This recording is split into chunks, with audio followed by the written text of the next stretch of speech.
Bom dia. Bom dia. É uma alegria muito grande estar aqui novamente. Estava conversando com a Tênis lá atrás, acho que faz uns 10 anos que eu vim, quando foi a última vez que eu vim aqui. Mas é sempre uma grande alegria voltar. E hoje nós resolvemos conversar um pouco sobre colônias espirituais. Por quê? A grande maioria dos espíritas, principalmente os brasileiros, né? Você pergunta qual o primeiro livro espírita que você leu? Nosso Lar, né? Todos falam, devia ser o Livro dos Espíritos, mas todo mundo leu o Nosso Lar. E aí a gente fica com aquela ideia do colônia espiritual é o nosso lar. Onde é que eu quero ir quando eu desencarnar? Eu quero ir para o nosso lar. Todo mundo só pensa no nosso lar. Mas de vez em quando você começa a refletir, e aí o pessoal começa a estudar, o pessoal fala, bom, mas só existe o nosso lar no mundo espiritual? O nosso lar é uma colônia espiritual em cima da cidade do Rio de Janeiro, que a gente conheceu pelo André Luiz. Mas é óbvio, o Espiritismo nos pede para usar a lógica e a razão. É óbvio que não seria nosso lar a única colônia espiritual que a gente imagina tenha no mundo espiritual. Que como nosso lar deve ter milhares de colônias espirituais acima de todos os lugares no mundo. Então, se você imaginar que nós estamos aqui em Long Branch, com certeza tem uma colônia espiritual aqui em Long Branch. A gente vai, depois quando a gente desencarna, para onde a nossa vibração nos leva. O nosso lar é a colônia espiritual, depois a gente vai falar um pouco mais sobre ela, localizada no primeiro nível de colônia organizada, como eu falo, né, porque abaixo de nosso lar é o que a gente chama de zonas inferiores, onde não existe a organização e a direção de nosso lar. Mas, para começar, a gente vai começar com Jesus, que nos fala, há muitas moradas na casa do meu Pai. O que Jesus queria dizer com isso? Que não só aqui era habitado, como todo o universo é habitado, e a gente aprende no Livro dos Espíritos que todos os planetas, todos os sóis, todos os corpos celestes têm espíritos neles, nem sempre encarnados. O Sol, por exemplo, a gente não tem conhecimento de terem espíritos encarnados, mas tem espíritos que habitam o Sol. Habitam temporariamente, habitam de passagem a Lua, Marte, Júpiter, que a gente tem algumas descrições. Então, obviamente, se há muitas moradas na casa de meu Pai, há muitas moradas físicas e espirituais que se intercomunicam dependendo de onde elas estão no mundo espiritual. André Luiz, no livro Evolução em Dois Mundos, se você quer se aprofundar no conhecimento do Espiritismo, eu recomendo esse livro. É extremamente complexo, não é um livro para ler como se fosse uma história, um romance, é um livro para ler um capítulo, parar, pensar, estudar, voltar para o capítulo seguinte daqui a 15 dias, porque ele demanda muito. Ele fala que encontramos na constituição natural do planeta, desde a barisfera à ionosfera, múltiplos círculos de força e atividade na terra, na água e no ar, tanto quanto nos continentes identificamos as esferas de civilização e nas civilizações as esferas de classe a se totalizarem numa só faixa do espaço. O que eu queria chamar a atenção aqui é numa só faixa do espaço. Porque o que o André Luiz quer dizer, quando a gente imagina o plano espiritual, a gente imagina que nem uma cebola, né? A gente está aqui na Terra, aí tem em cima os mundos inferiores, e aí um pouco mais para cima tem o nosso lar, aí um pouco mais para cima tem o mundo. Não é assim. É tudo junto. estamos aqui, os planos espirituais em volta de nós são todos aqui também, simplesmente em dimensões diferentes, com vibrações diferentes, e por isso que a maioria de nós não consegue ver os espíritos que estão aqui conosco. Obviamente, quem é médium, vidente, consegue, mas a maioria de nós não consegue, graças a Deus, porque senão a gente ia ficar maluco com esse monte de gente em volta da gente, né? E aí, normalmente eu falo, por que tem tanto espírito em volta da gente e eles estão olhando a gente o tempo todo? O exemplo que eu dou é o seguinte, quer dizer, eu moro em Manhattan, né? Vocês conhecem Manhattan. Se você andar na Quinta Avenida, um quarteirão na Quinta Avenida, você vai cruzar com 100 pessoas no mínimo, né? Se te perguntarem depois de você andar um quarteirão quantas pessoas você lembra, descreve alguma delas, talvez você consiga descrever uma ou duas. 98, 99 você não vai lembrar que você cruzou. Esses os espíritos em volta de nós. A gente não chama a atenção deles, a não ser que eles tenham algum interesse específico. Tá? Então, isso é para dizer que, assim, a gente precisa se acostumar com a ideia de que o mundo espiritual não é uma acumulação de camadas uma em cima da outra. Não, é tudo junto em volta de nós em dimensões diferentes. Tá? Então é por isso que os espíritos mais evoluídos conseguem ver os menos evoluídos, e os menos evoluídos só conseguem ver os mais evoluídos quando eles se apresentam, quando eles se fazem visíveis. Mas, quando a gente fala de cidades espirituais, de colônias espirituais, a gente pode pensar, bom, o Espiritismo, Kardec, André Luiz, trouxe isso, mas isso é só o Espiritismo que apresenta? Não. Vamos ver Arthur Conan Doyle, que vocês conhecem como escritor que escreveu Sherlock Holmes, né? Depois de Sherlock Holmes, Conan Doyle, mais para frente na vida dele, virou espiritualista. Muita gente fala que o Conan Doyle virou espírita. Não, na verdade, ele virou espiritualista, que é um movimento paralelo ao espiritismo, com algumas diferenças, mas no espiritualismo, tem um livro, inclusive, dele que traduziram para o português como espiritismo, mas o original em inglês é o espiritualismo, eu esqueci o resto do nome do livro. Ele fala que no outro lado da vida, os espíritos encontram-se em diferentes níveis de acordo com o seu processo evolutivo. Não é isso que o espiritismo nos fala? Não é isso que aprendemos com André Luiz, com Kardec? E aí ele nos fala que no nível 1, os espíritos ligados à matéria são os que estão conectados conosco aqui. Eles não sabem ainda que estão mortos, estão ligados a pessoas, objetos e lugares e participam ativamente da vida dos encarnados, perturbando e interferindo em suas vidas, aqui eu abro aspas, se a gente permitir. Se a gente baixar a nossa vibração, se a gente permitir essa conexão, eles vão se conectar conosco e vão tentar participar de nossas vidas de alguma maneira. Se a gente tem vícios que eles tinham e têm aqui e querem participar conosco, bebida, cigarro, inveja, outros tipos de coisa, eles vão nos influenciar se a gente permitir. Já no nível 2, que é onde a gente encontraria o nosso lar, Doyle chama de pós-vida normal, é a esfera espiritual. Lá, as casas, o ambiente, profissões são uma representação sublimada e etérea da Terra e da vida terrena. A vida após a morte apresenta uma sociedade muito estruturada e complexa, ao nosso lar aí, onde cada um encontra o trabalho que melhor se adequa às suas capacidades e lhes dá mais satisfação. Não é muito parecido com o que André Luiz descreve no livro Nosso Lar?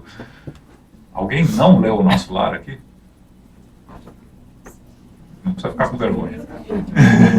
Não leu? Ok. Então, recomendo. Para você conhecer a obra de André Luiz, tem que começar pelo Nosso Lar, para saber como é que ele foi parar, onde ele foi parar. Nem o filme? O filme não. Ah, então tá. Então pelo menos o filme vocês já viram. E aí, no nível 3, a única coisa que Conan Doyle nos fala é que um espírito descreveu esse nível em uma reunião de família como sendo um plano onde a felicidade, beleza e paz estão entre suas principais características, todo mundo é feliz. A gente sempre tem uma grande dificuldade em descrever planos mais evoluídos do que nós temos a capacidade de atingir. Por quê? Porque a gente não consegue descrever uma coisa num lugar onde a gente nunca esteve, né? Os espíritos que descrevem para a gente tentam descrever na nossa linguagem, mas mesmo a nossa linguagem é limitada para eles terem a capacidade de descrever o que é um mundo chamado mundo feliz, que é o nível mais elevado de mundo de evolução. Quer dizer, todo mundo fala, não, a Terra está mudando de plano de planeta de provas e expiações para um planeta de regeneração. Mas acima do planeta de regeneração ainda tem outros níveis, e o mais evoluído é o mundo feliz, que é o que ele descreve muito simples aqui, porque a gente não tem palavras e não tem a capacidade de entender com a nossa limitação, imperfeição, o que é um mundo feliz.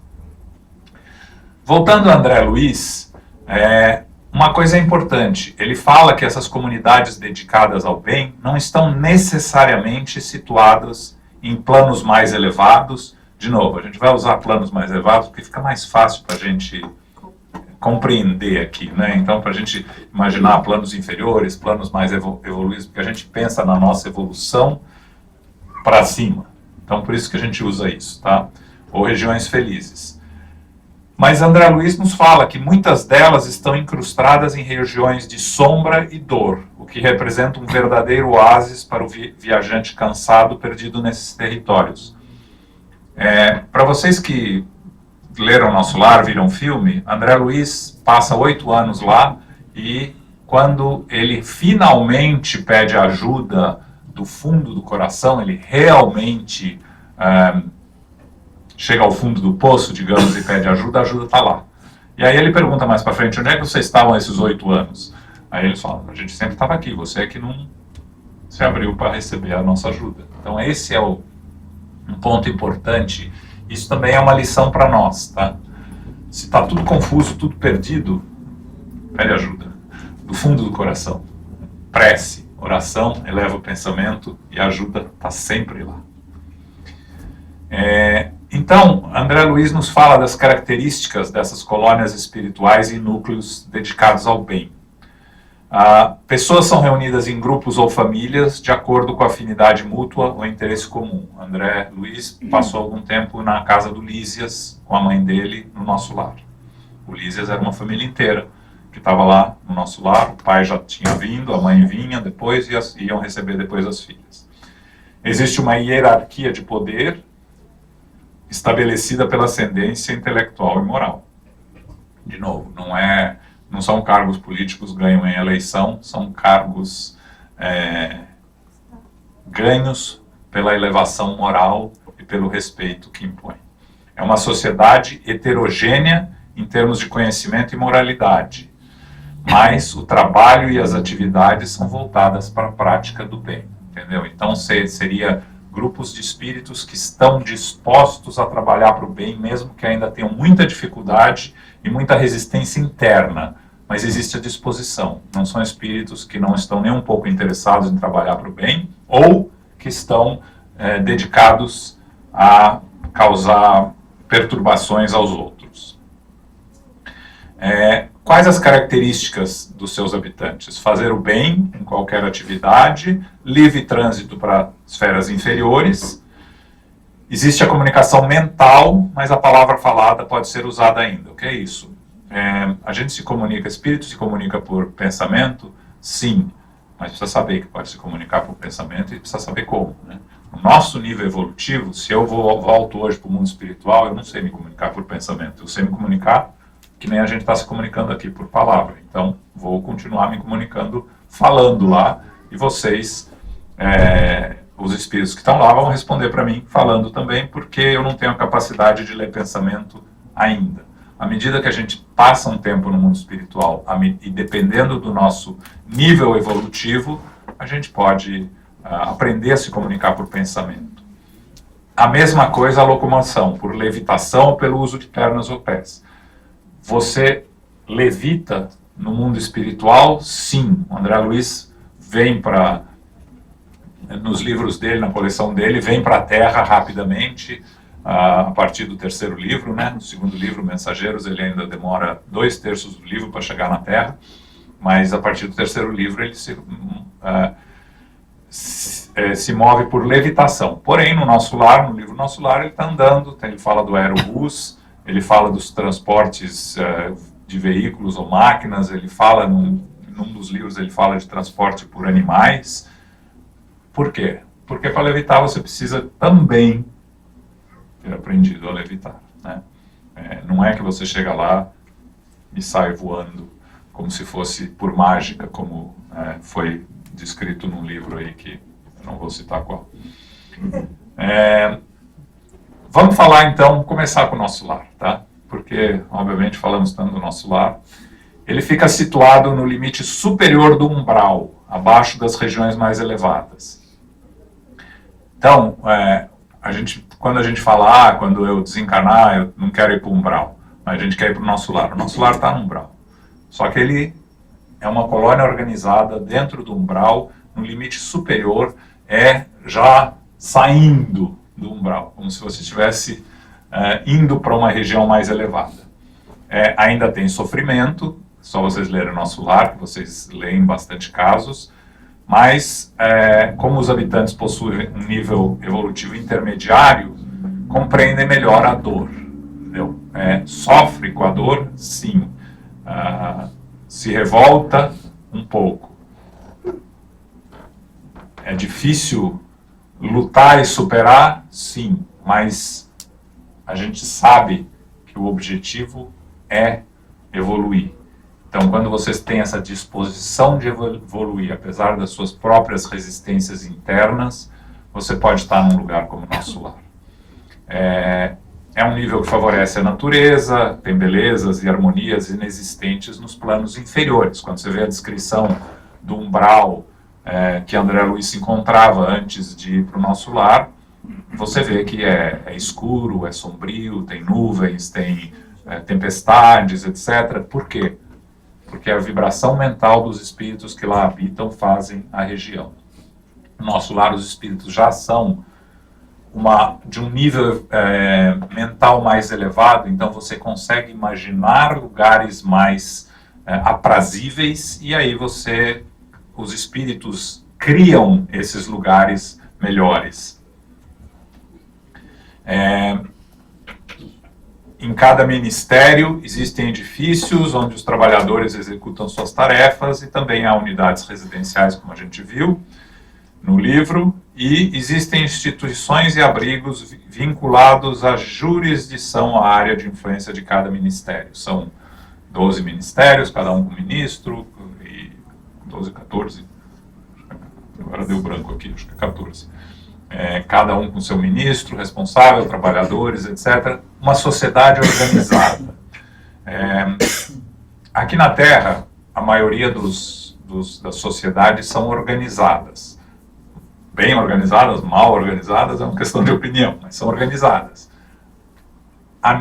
Nosso mundo encarnado é um reflexo do mundo espiritual. A gente é uma cópia mal feita do mundo espiritual. Então, se aqui existem todas essas organizações, é óbvio que no mundo espiritual as organizações são melhores, mais perfeitas do que vemos aqui.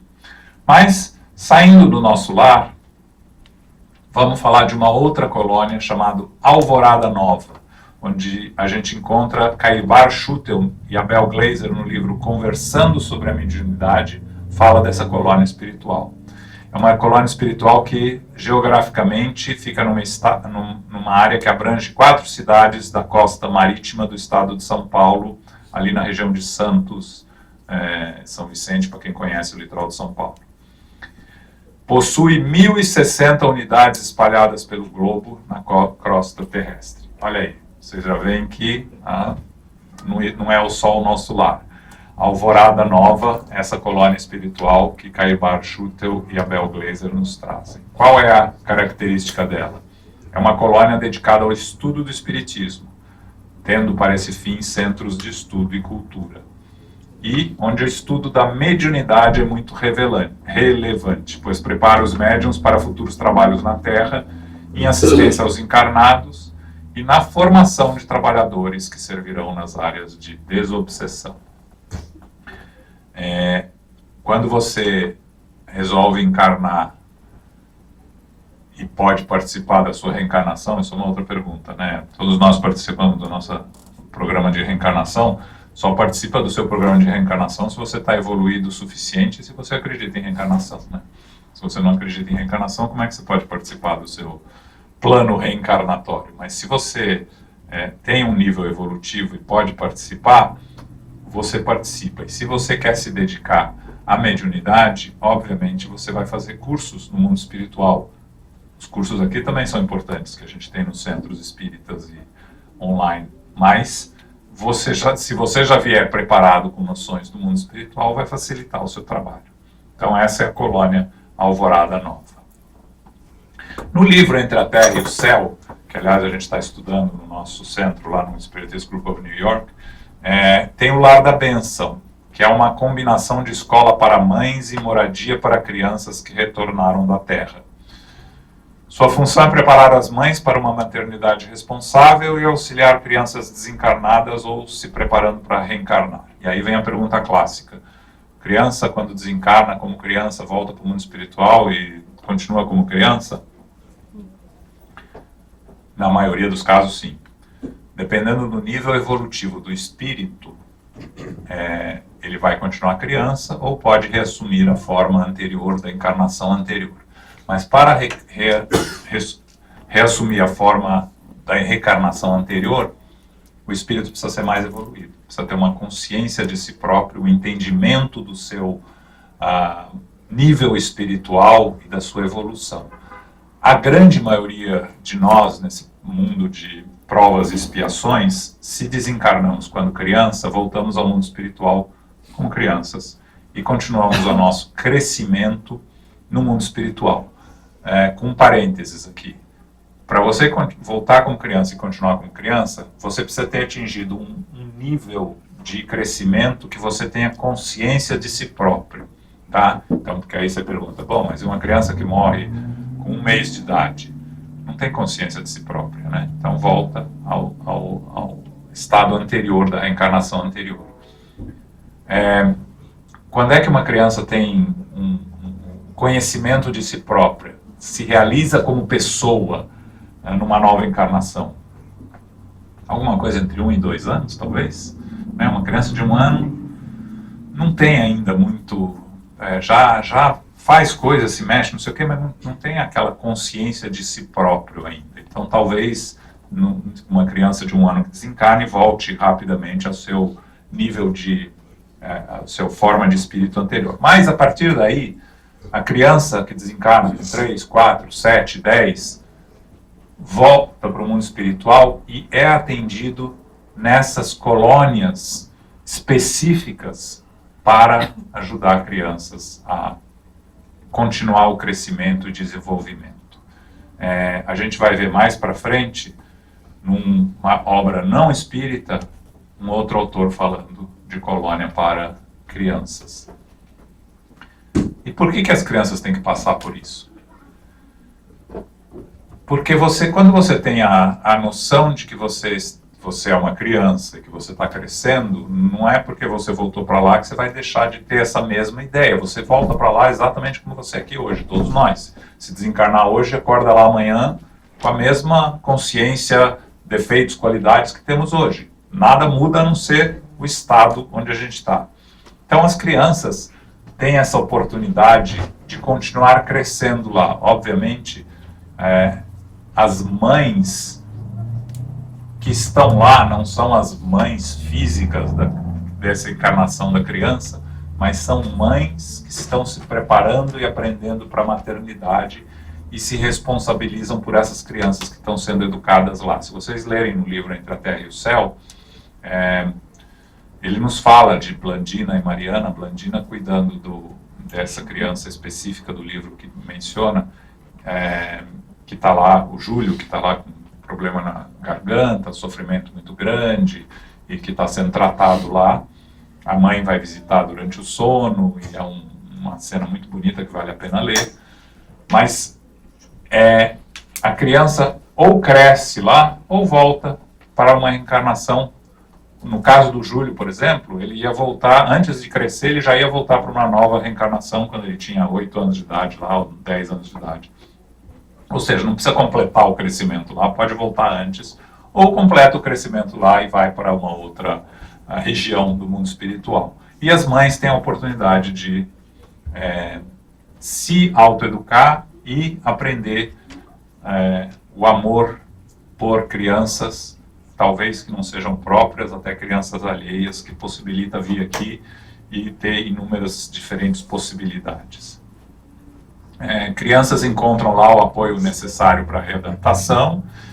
Após o desencarne, são abençoadas pela assistência fraterna e bem pelo amor dos seus pais. Eles recebem, obviamente, as vibrações dos seus pais que ficaram aqui. Já no livro Ação e Reação, André Luiz nos fala de uma outra colônia espiritual chamada Mansão da Paz, uma escola de reajuste espiritual, mas sob a jurisdição do nosso lar. Ele diz que está situada no umbral, lembra o monastério de São Bernardo, para quem não conhece, é um monastério que fica entre a Suíça e a Áustria, no alto de uma montanha lá, uma região muito de natureza hostil, como fala aqui, cercada por espessas sombras, agitadas e ameaçadoras. É um lugar destinado a receber espíritos infelizes e enfermos, mas que estão dispostos a trabalhar na própria regeneração. São criaturas que se elevam a colônias de autoaperfeiçoamento sobre a vida superior, saindo de lá, ou que retornam para a esfera da humanidade, para a reencarnação de retificação. São espíritos, quando desencarnam, estagiam nessa mansão da paz para se recuperarem e para se prepararem ou para uma reencarnação ou para a ida para outros lugares no mundo espiritual. No livro Os Mensageiros, que eu citei aqui, aquele livro que eu falei que o André Luiz demora 2/3 do livro para chegar na Terra, eles param no meio do caminho, quando eles estão passando pelo umbral, nesse Campo da Paz, que é uma colônia bem próxima da Terra, que foi fundada por benfeitores que, reconhecidos a Jesus, resolveram organizar, em nome dele, uma colônia em plena região inferior, no umbral, que funcionasse como instituto de apoio imediato e que para espíritos que são surpreendidos na Terra com a morte física em estado de ignorância ou de culpas adicionais. Você morre de repente, você carrega a culpa dos problemas não resolvidos, das diferenças, dos problemas que a gente carrega daqui da Terra, e essa mente culpada te impede de você ir para lugares mais evoluídos, para um lugar tipo nosso lar. Existe lá há mais de 2 séculos, segundo André Luiz. Ele recebe espíritos que estão doentes, mas que são mais desorientados do que maus, devido ao choque da morte física, ou ao relativo apego que ainda tem aos seres encarnados. São recebidos, tratados, reequilibrados, para então serem encaminhados a outros planos. Muitos desses espíritos chegam lá completamente desconectados da realidade que os cerca. Se vocês lerem no livro, Os Mensageiros, André Luiz nos descreve uma sala que ele entra que tem inúmeros espíritos dormindo. E aí ele até tenta ver a mente de um ou dois deles, o sonho que está tendo, a experiência que está tendo de sonho.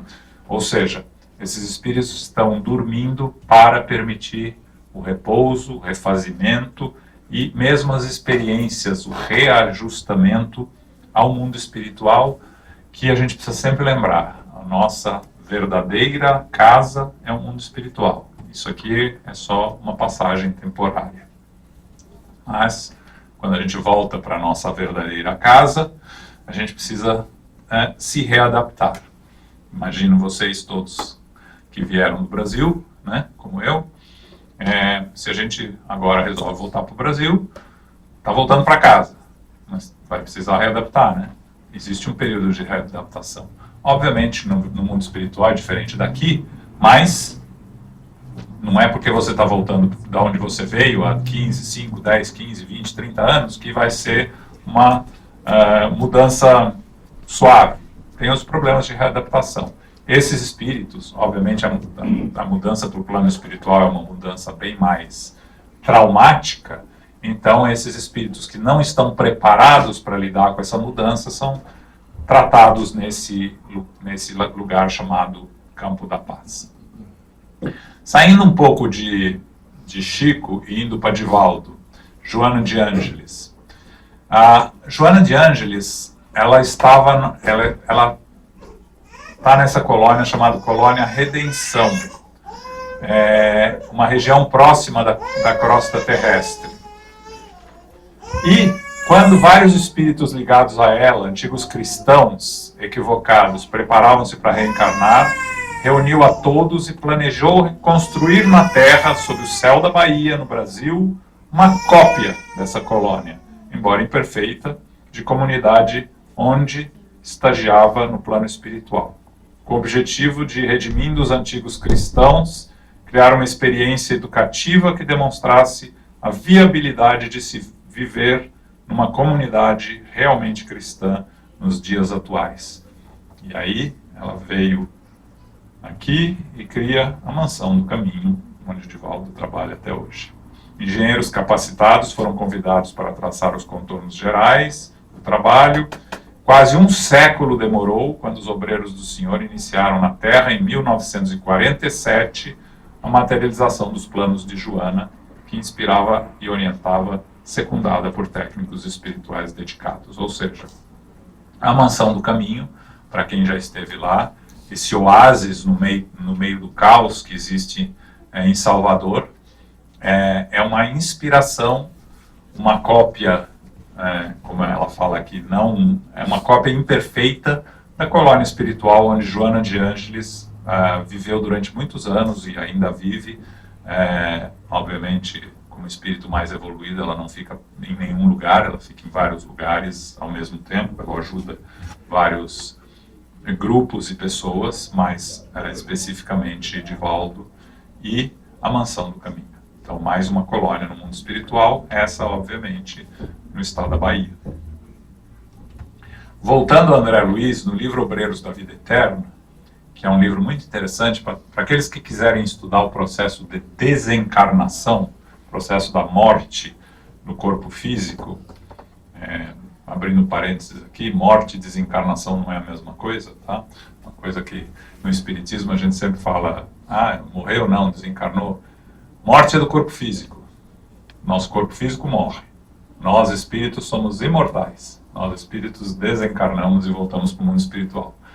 E a morte e a desencarnação não ocorrem ao mesmo tempo. A desencarnação pode demorar até 72 horas, a separação do perispírito do corpo físico. A morte do corpo físico acontece, segundo a ciência mais avançada, quando para de ter atividade cerebral. Mas o fato do corpo físico ter morrido não significa que o espírito está totalmente afastado já, está em processo de afastamento, dependendo do tipo de morte. Se for uma morte violenta, o processo demora um pouco mais. Se for uma morte por uma doença que se arrasta por 1 ano, 6 meses, 1 ano,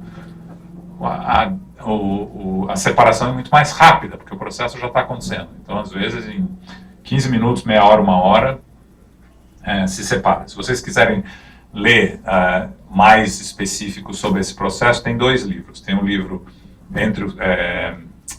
Obreiros da Vida Eterna, onde tem 5 casos de desencarnação, 5 espíritos, não todos espíritas, tem evangélico, tem católico, é muito interessante. E, obviamente, o livro Voltei, do irmão Jacó, onde ele descreve o próprio processo de desencarnação detalhadamente. Ele pediu permissão para poder descrever a desencarnação dele, recebeu a permissão, então ele desencarna semiconsciente. até bastante consciente para ele poder voltar e descrever o processo de desencarnação dele. Vale a pena ver. Então, a Casa Transitória Fabiano de Cristo é um posto de assistência móvel, como o nome diz, transitório, que é deslocado sempre que necessário através do umbral. Vai pelo umbral e para aonde necessita auxiliar. Todos esses 5 espíritos que desencarnam no livro Obreiros da Vida Eterna são levados para essa Casa Transitória Fabiano de Cristo. Atua em benefício dos mais atormentados espíritos recém-desencarnados e foi fundada por Fabiano de Cristo, um devotado servidor da caridade que viveu no Rio de Janeiro. O trabalho é um dos de caráter mais dignificado e elevado. Para esses lugares se dirigem numerosas expedições de irmãos e irmãs dedicadas ao bem, que viajam para regiões onde vão prestar atendimento a espíritos nas zonas mais profundas.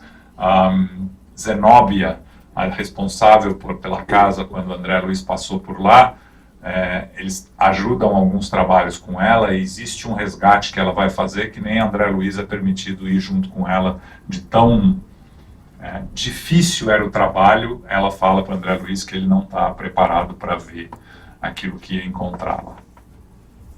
Mas, de novo, saindo de André Luiz, temos o livro Memórias de um Suicida, onde Ivone Pereira, através do espírito Camilo Cândido Botelho, nos fala da colônia correcional da Legião das Servidoras de Maria, que é uma colônia para os suicidas.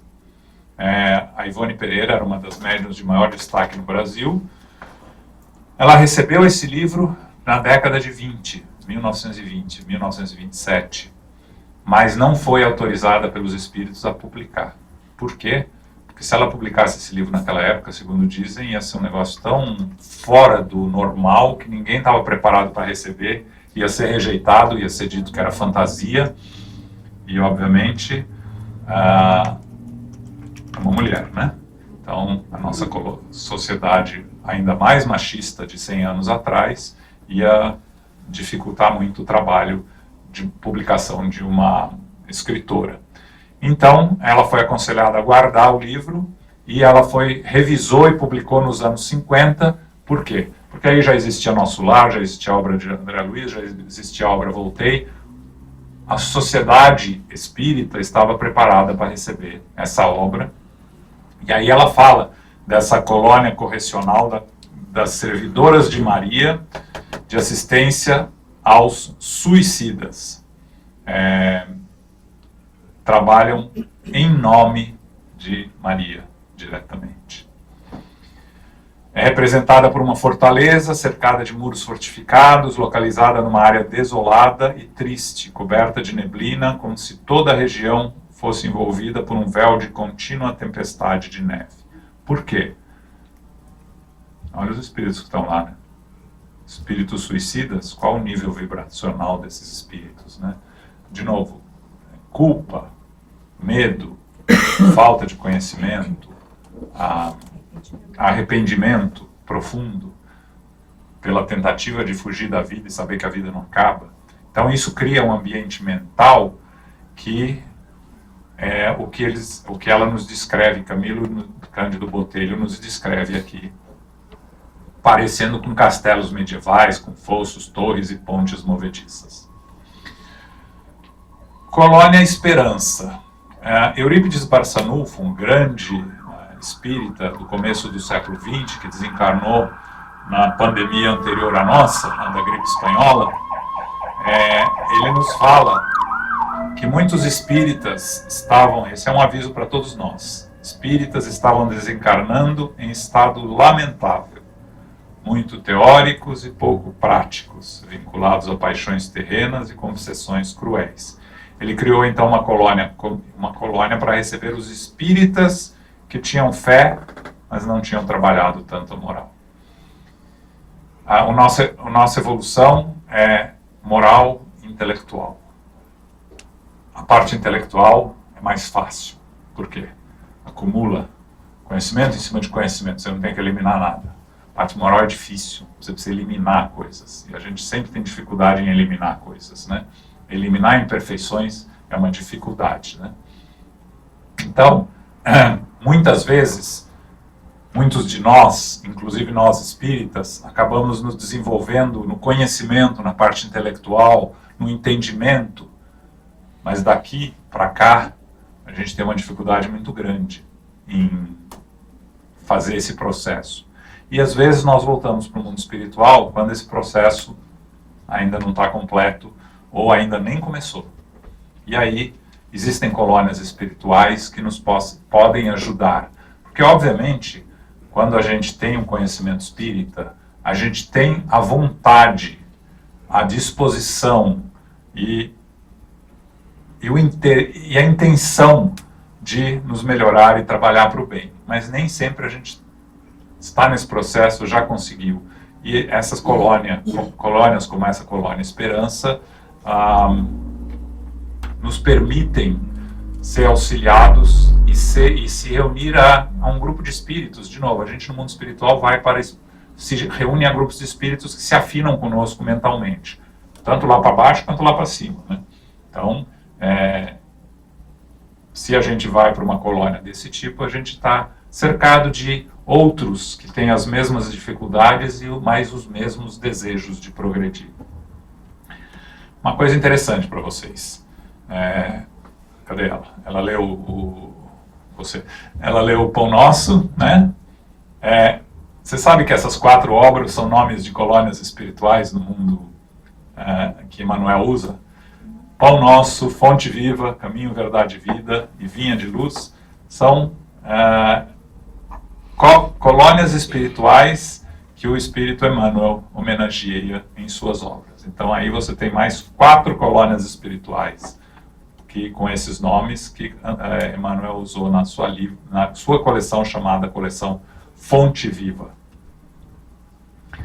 E aí eu falei que eu ia falar de uma outra colônia para crianças, e a gente sai do espiritismo, porque é importante a gente saber que essas informações não são exclusivas do espiritismo, que existem aí para quem quiser pesquisar fora do espiritismo.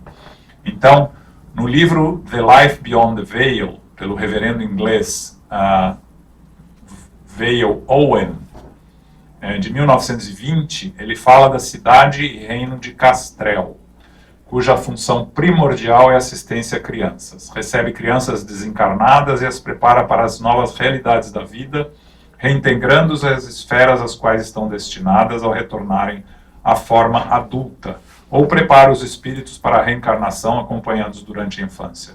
Não foi exatamente a mesma coisa que a gente falou no Entre a Terra e o Céu, naquela colônia espiritual das crianças, né? Chico não tinha lido esse livro, tá? Então ele não podia receber essa informação em 1940 e pouco, quando foi escrito Entre a Terra e o Céu. A informação vem para diversas fontes, não é exclusividade do espiritismo, não é exclusividade de ninguém. A verdade está em todos os lugares. A gente tem a responsabilidade de ir atrás da verdade e, principalmente, de separar o joio do trigo. Isso é uma coisa muito importante. A gente precisa ter um entendimento crítico do que a gente está lendo para ver o que faz sentido e o que não faz sentido. Na dúvida, deixa de lado para voltar depois. Como Kardec disse, uma coisa que demorou muito tempo para eu entender, é melhor rejeitar 10 verdades do que aceitar uma mentira. E eu, no começo do meu estudo espírita, eu não entendia por que ele falava isso, porque eu achava que a verdade era importante aceitar as verdades. Mas depois eu vim a entender. A verdade está lá, é a verdade. Se a gente não aceita agora, ela volta. Eventualmente a gente vai aceitar. Agora, aceitar uma mentira pode causar um estrago no nosso processo evolutivo que vai demorar um tempo muito grande para reparar. Então, quando a gente não tem certeza do que a gente está lendo, estudando, assistindo, deixamos de lado. Se não faz sentido, não faz sentido, põe para fora. Mas você vê que as informações que André Luiz trouxe e que o reverendo Vale Owen trouxe antes de André Luiz batem. Essa colônia fica situada entre montanhas, possui um domo dourado no centro, ele descreve, é bem uma colônia espiritual, cercada por um terraço com colunas, uma avenida longa, que atravessa a cidade de um extremo a outro, onde está localizada a residência do governador. Olha só, o nosso lar também tem um governador. Interessante, não? Como as coisas estão todas aí, é só a gente procurar. E a função é ajudar crianças de novo. No livro Entre Irmãos e Outras Terras, de André Luiz e pelo Francisco Xavier e Valdo Vieira, a viagem que Chico e Valdo fizeram em 65 e 66 para os Estados Unidos, ele menciona a assistência de Thomas Edison no desenvolvimento espiritual aqui dos Estados Unidos, é um dos nossos protetores espirituais, indicando uma colônia espiritual sobre a Califórnia. Esse é um livro interessantíssimo para nós que moramos fora do Brasil, que saímos da nossa terra. Recomendo a todos que, se nunca ouviram falar, procurem. Se leram e esqueceram, leiam de novo, porque tem instruções. O primeiro capítulo é instruções como viver fora da sua terra de origem, que André Luiz nos dá. Esse livro foi ontem um tema da live da Federação Espírita Americana, que tem todo sábado às 11 da manhã. Foi dado pelo Anísio Rezen, que é lá de San Diego. E aí, o Frederico Figner, no livro Voltei, ele fala que ele vem visitar aqui com a filha Marta, vem visitar Thomas Edison, por qual tinha grande admiração. Também você vai achar no livro do Frederico Figner. Uma outra colônia chamada Summerland, Andrew Jackson Davis, um grande autor espiritualista americano de 1850 a 70, ele menciona a existência de Summerland, um lugar para onde as almas vão após a morte. De novo, uma colônia espiritual. Também temos postos de socorro, que são formados por pequenos grupos de espíritos, geralmente ligados a uma colônia. São uma expressão de amor ao próximo, de auxílio. São uma espécie de campus avançado de uma colônia espiritual. Os espíritos missionários lutam com os habitantes das regiões sombrias, principalmente com os seus dirigentes dedicados ao mal. A representação das colônias espirituais e dos postos de socorro aqui na Terra, os centros espíritas. Todos os grupos dedicados ao bem são postos de trabalho da espiritualidade superior aqui na Terra. Todo centro espírita na Terra é conectado a uma colônia espiritual em intercâmbio de trabalho, auxílio e coordenação. Nós devemos, então, estar conscientes da importância dos centros espíritas na educação das almas, lembrando que o Espiritismo iniciou o valoroso trabalho de assegurar-nos da continuação da vida após a morte, um fenômeno natural no processo de elevação espiritual. Precisa perder a nossa trauma com morte. Morte é simplesmente uma transição para a nossa verdadeira casa, que é o mundo espiritual. A morte não encerra a cooperação fraternal. O suporte mútuo e assistência reconfortante e os serviços evolutivos. Isso aqui é muito interessante para a gente encerrar. Em 7 de maio de 2006, uma miragem que apareceu ao longo da costa de Penglai City, em Shandong, província leste da China. Olha lá o que vocês estão vendo ali. Uma cidade espiritual, né? Uma colônia espiritual. Não é uma cidade no plano físico, é uma miragem, como eles dizem. Mas você vê claramente milhares de pessoas testemunharam essa miragem, que durou 4 horas. As brumas elevando-se das margens criaram a imagem de uma cidade com edifícios modernos, arranha-céus e ruas amplas, bem como pessoas que eram claramente visíveis. Especialistas dizem que essas miragens têm sido registradas em Penglai ao longo da história e que por isso o local tornou-se conhecido como sendo a morada dos deuses. Então, esse era o nosso trabalho de hoje. Queríamos trazer um pouco a ideia de que existem muitas moradas na casa do Pai, que existem colônias espirituais por todos os lugares da Terra. É uma pergunta clássica que a gente faz, especialmente nós que saímos do nosso lugar de origem, né? E quando eu desencarnar, para onde eu vou? Você vai para onde a sua mente te levar. Se aqui é o lugar que você considera sua verdadeira residência, você vai ficar num plano espiritual próximo daqui. Se é no Brasil, na sua cidade natal, você vai para uma colônia espiritual de lá.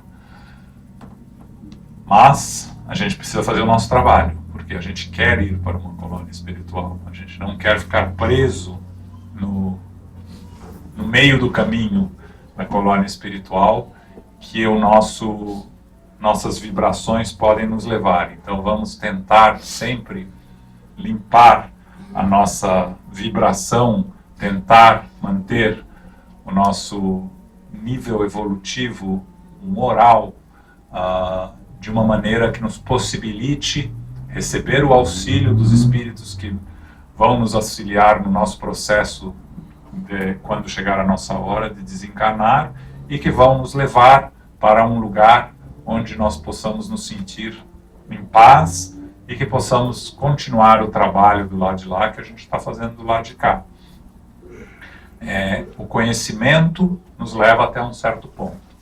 A moral nos leva acima desse ponto. Mas a gente precisa começar de alguma forma. O conhecimento é o começo. Quer dizer, é mais importante evoluir moralmente que intelectualmente? Mas mesmo a evolução moral nos leva até um certo ponto. Sem o intelectual junto, a gente não vai. É o mais difícil. Se a gente conseguir evoluir no moral, ótimo, vamos. Mas um intelectual alguma hora precisa ir junto. E em combinando esse nossa vibração e nossa elevação, a gente vai conseguir nos encontrar em lugares cercados de entes queridos que partiram antes de nós e de espíritos protetores, nosso anjo da guarda, espíritos familiares que vão nos ajudar nesse processo de transição. Tá bom? Obrigado aí pela atenção de vocês, espero que vocês tenham aprendido, que tenham gostado e que tenha gerado o interesse, pelo menos, de ler alguma das obras que eu citei aqui, que são várias, que é o objetivo também que a gente traz nesses trabalhos. Tá bom? Obrigado.